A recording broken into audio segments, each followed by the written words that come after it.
Selamat pagi, siang, sore, dan malam praktikan semuanya. Saya Hakim Robani Ridwan dengan kode ASLEP HR. Di sini akan menjelaskan mengenai modul 4 dan 5 yaitu BJT dan aplikasi BJT.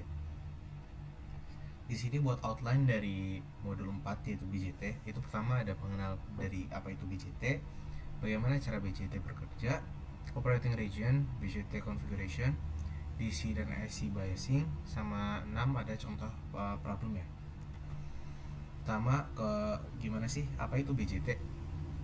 Jadi BJT itu adalah komponen elektronika yang berfungsi untuk memperkuat sinyal, arus dan tegangan serta menjadi switch atau saklar sirkuit.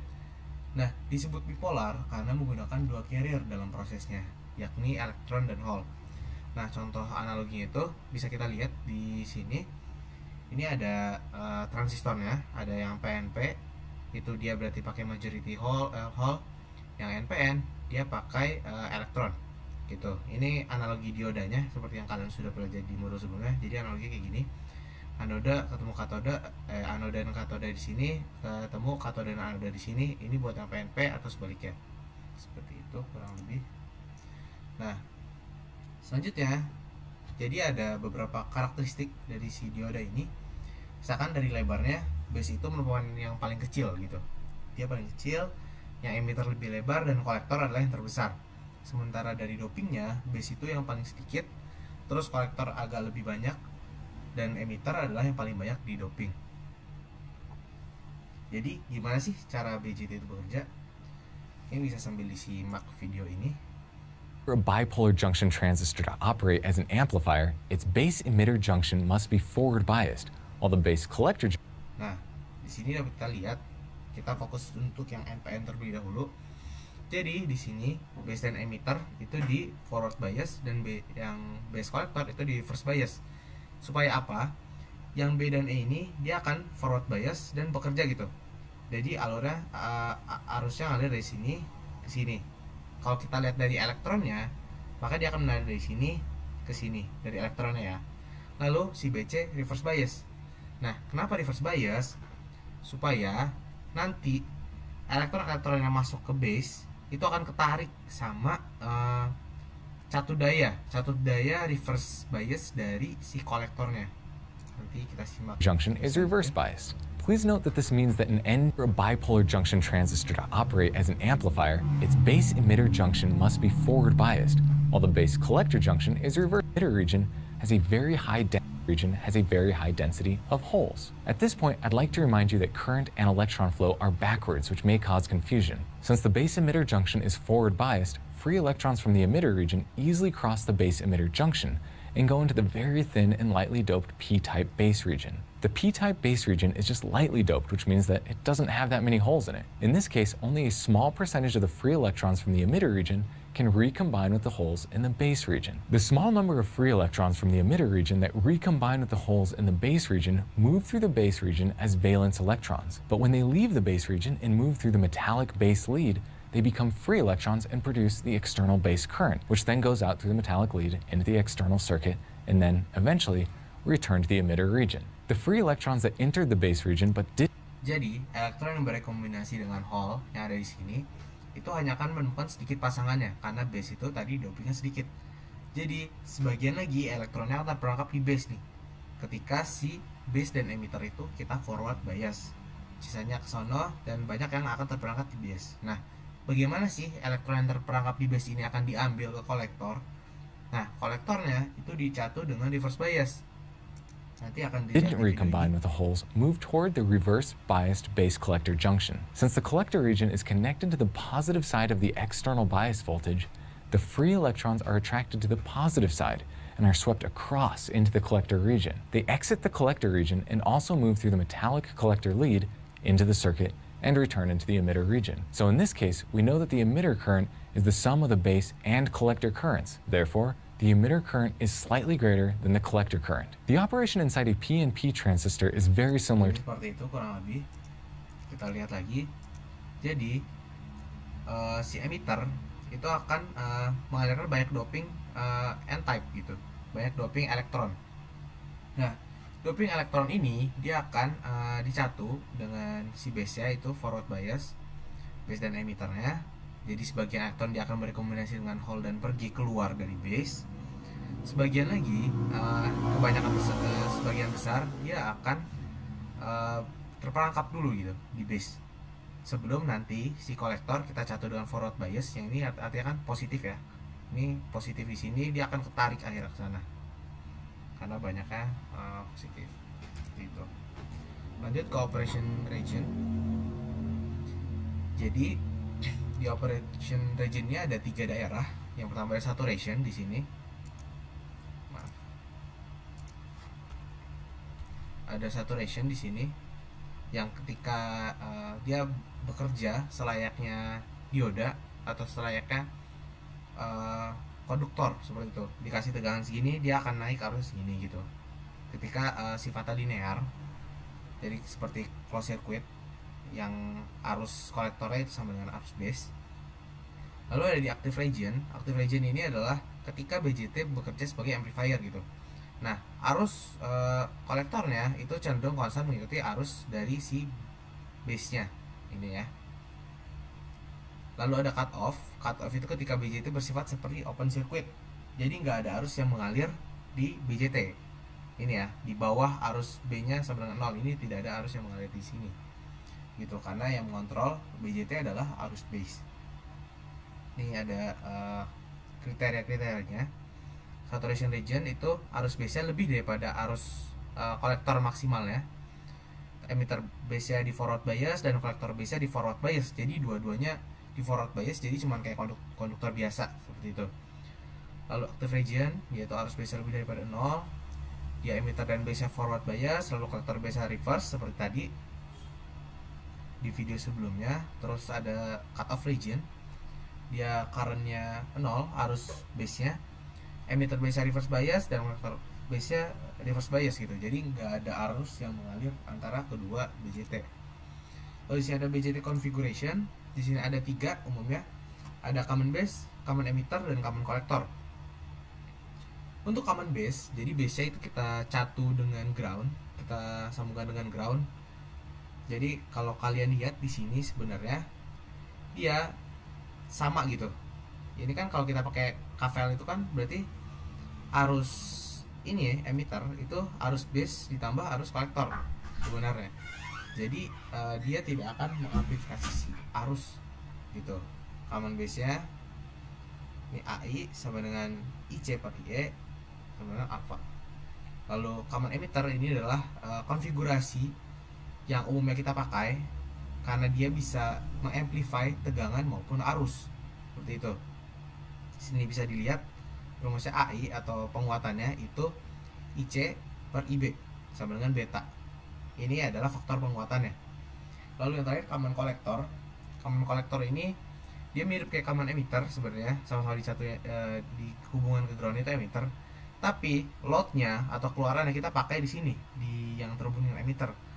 Nah, akibatnya adalah arusnya dikuatkan, tapi tegangannya itu sama aja karena diambil dari sini nih loadnya gitu. V-in-nya sama dengan V out.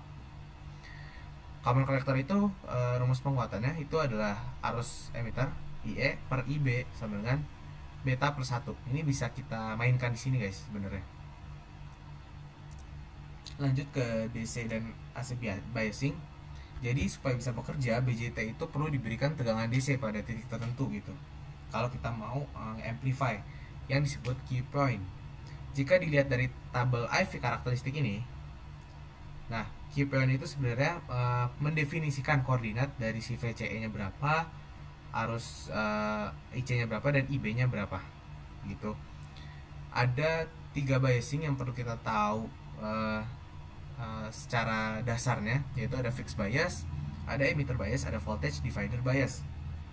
Nah ini ada kelebihan kekurangannya. Misalkan fixed bias itu mudah untuk dirancang, namun kestabilannya itu mudah terganggu gitu karena suhu ataupun faktor penguatannya beta. Lalu ada emitter bias. Emitter bias ini sedikit lebih stabil daripada fixed bias, namun parameternya hanya dikendalikan oleh satu resistor gitu. Resistor si ini aja, RB dan RE gitu. Terus voltage divider bias ini dia paling banyak digunakan karena kestabilannya dan fleksibilitasnya gitu. Kita bisa mengandalkan Q point-nya itu dari RE, R1 dan R2 gitu. Untuk selengkapnya itu kita bisa buka di buku Boylestad ya, ada di Linktree, Akpro ataupun akses yang bisa kalian gunakan itu di halaman 193. Ini ya, selebihnya ada di sini. Ini ada rumus, sebenarnya ini KVL dan KCL aja, bisa kalian lihat nanti untuk perhitungan. Oke, lalu ada AC biasing. AC biasing ini apa sih? Jadi kita itu menganalisis sinyal sekarang, menganalisis sinyal yang akan kita lakukan penguatan gitu. Jadi AC analisis ini dilakukan dengan kita membuang semua sumber tegangan DC. Ini kan tidak ada sumber tegangan DC, nggak ada VCC atau VDD. Terus kita bypass semua komponen yang dilewati kapasitor, terus dibuat rangkaian ekuivalennya seperti ini. Terus AC analisis itu dilakukan setelah seluruh indikator pada DC biasing terpenuhi. Jadi kita hitung DC biasing dulu, baru kita pindah ke AC analisis gitu. Jadi AC analisis ini dihitung untuk mengetahui tingkat penguatan tegangan maupun arusnya. Ini ada rumusnya, itu impedansi input. Kita lihat di sini, dia tuh ada RTH. Jadi nanti di sini ada paralel sebenarnya RTH, cuma karena ini ekuivalen dari fixed bias itu ya, itu kan R cuma satu, jadi nggak dihitung. Ini di paralel dengan RTH, yaitu terus di paralel dengan beta dikali RE. RE itu hambatan dalam si emiternya. Rumus dari RE itu adalah 26 MV per IE. 26 MV ini dari mana? 26 mV ini dia dari tegangan termal pada suhu ruangan gitu. Terus ada ZO, impedansi output. Impedansi output itu adalah resistor di kapasitor, hambatan di kapasitor di paralel dengan RO. RO ini juga hambatan dalam. Cuman kalau RO-nya terlalu kecil, terlalu besar, itu bisa jadi ZO sama dengan RC. Terus ada penguatannya, penguatan tegangan di sini. Gain tegangan itu adalah min VO per VI. Dia minnya itu bukan masuk dalam besaran, namun hanya tanda aja kalau hasil dari penguatan yang dilakukan BJT itu terbalik sinyalnya 180 derajat. Di sini VO itu bisa kita ganti jadi resistor, kapasitor, dan RO. Ini ya ZO ya, sebenarnya ZO per ZI gitu. Buat yang penguatan arus itu dia VO per VI, karena arusnya tidak berubah fasanya gitu. VO nya berapa? VO nya itu beta dikali RTH terus per RTH ditambah beta RE gitu. Ini ada contoh problemnya. Tentukan nilai IB, IC, dan VCE. Gambarkan kurva garis beban dan tentukan nilai ZI, ZO, AV, dan AI. Ini ada soalnya. Kita bakal hitung DC biasing terlebih dahulu. Kita hitung RTH-nya, yaitu R1 dan R2 seperti ini di paralel. Lalu kita hitung VTH. Sebenarnya bukan VTH, bukan threshold maksudnya di sini, tapi ada tegangan Thevenin gitu. Kita hitung dapat 1,72 VTH-nya. Lalu kita hitung loop dari si BE. Ini ada rangkaiannya, rangkaian loop BE-nya. Ini rumusnya IB kali RTH ditambah VBE tambah IERE kurangi VTH. Ini maksudnya adalah tegangan Thevenin ya tadi teman-teman ya. Dikerjakan sehingga didapat IB-nya berapa, yaitu IB-nya 8,1343 mikroampere dan IC-nya itu 0,81343 miliampere. Di sini juga bisa dihitung faktor penguatannya karena tadi udah dapat IB dan IC ya. Seperti ini. Bisa diubah-ubah juga rumusnya gitu. Tadi kan beta IC per IB gitu ya. Ini IE, kita mau dapat IE, ini bisa jadi IB dikali dalam kurung beta tambah 1. Lalu kita pindah ke loop CE-nya, kolektor dan emiternya kayak gini kurang lebih. Ini kan kita satu VCC ya, begitu. Jadi VCE-nya sama dengan VCC min RCIC dikurangi IERE. Di sini IC-nya itu ekuivalen dengan arus diameter, sama aja gitu ya arusnya, sehingga VCE-nya itu 11,85 volt gitu. Untuk menilai IC maksimumnya itu VCC tadi kan 16 ya, 16 volt di sini ujungnya dikurang per RC ditambah RE gitu. Hasilnya adalah 3,1373 mA. Jadi di sini ini 3 nih IC maksimumnya. Lalu VCE maksimumnya itu di ujung sini itu adalah 16 volt VCC. Jadi VCE maksimum adalah VCC, sumber tegangannya, seperti itu. Lanjut untuk selanjutnya kita hitung AC biasingnya. Kita perlu menghitung ZI, ZO, AV dan AI. Untuk ZI itu impedansi input. Tadi yang sudah dijelaskan, kita perlu hitung RTH-nya, Thevenin-nya, diparalelkan dengan beta dikali RE. Tadi RE rumusnya seperti ini, 26 mV per arus emitter. Hasilnya ada 31,963 ohm. Dan beta RE-nya itu 3,1963 kilo ini ya. Gitu. Terus kita hitung impedansi inputnya. Hasilnya adalah 1,814 kilo ohm. Lalu kita hitung ZO-nya. Karena hambatan dalamnya itu lebih dari 10 kalinya RC, maka ZO ini ya 50 kilo ohm itu lebih dari 10 kalinya ini, lebih dari 10 kalinya RC, RC-nya di sini, maka ZO itu sama dengan RC gitu. Karena tidak akan menghasilkan perubahan yang signifikan kalau kita hitung paralel, maka tetap 3,9 kilo ohm.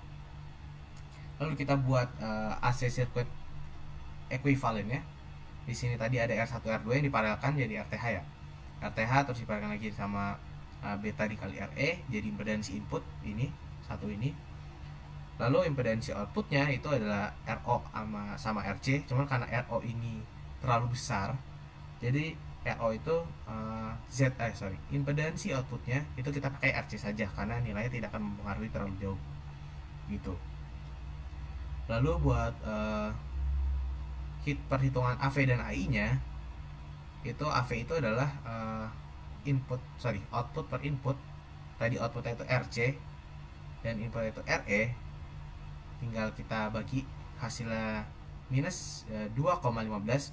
Ingat di sini minus bukan soal besaran tapi adalah polaritas, karena dia berbanding 180 derajat. Jadi faktor penguatan dari si tegangannya adalah 2,15.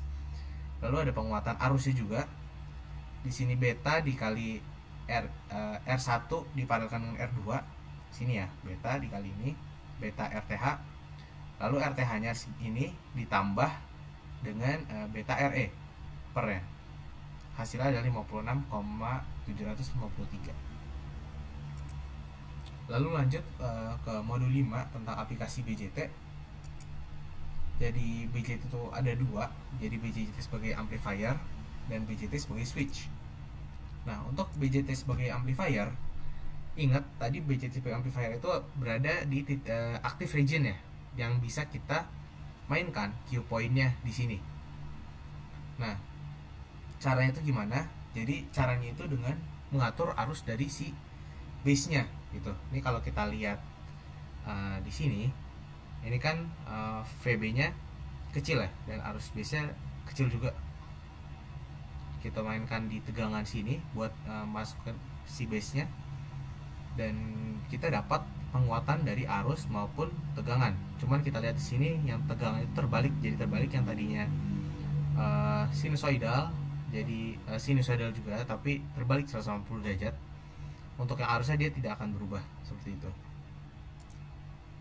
Lalu ini ada contoh rangkaiannya di multisim yang nanti akan kalian rangkai di saat praktikum. Di sini arusnya kita pakai dari function generator, kita pakai kapasitor, tadi kapasitor bypass. Lalu di sini resistor dari base itu 470 kilo ohm, resistor dari kolektornya 2 kilo ohm, terus resistor dari emitternya 510 ohm. Di sini jangan lupa kita pakai kapasitor bypass juga, VCC kita pakai 15 dan loadnya kita pakai 10 mega ohm. Di sini ada hasilnya, hasil running dari si rangkaian emitter bias di sini. Jadi kita lihat ya, yang kecil ini adalah inputnya, yang garis merah itu adalah inputnya, dan yang garis biru itu adalah outputnya. Kita mendapat di sini ke amplify gitu ya, kita lihat tegangan outputnya lebih besar, tapi dia berbeda 180 derajat gitu ya. Ini kan berlawanan nih, dia berbeda 180 derajat seperti itu.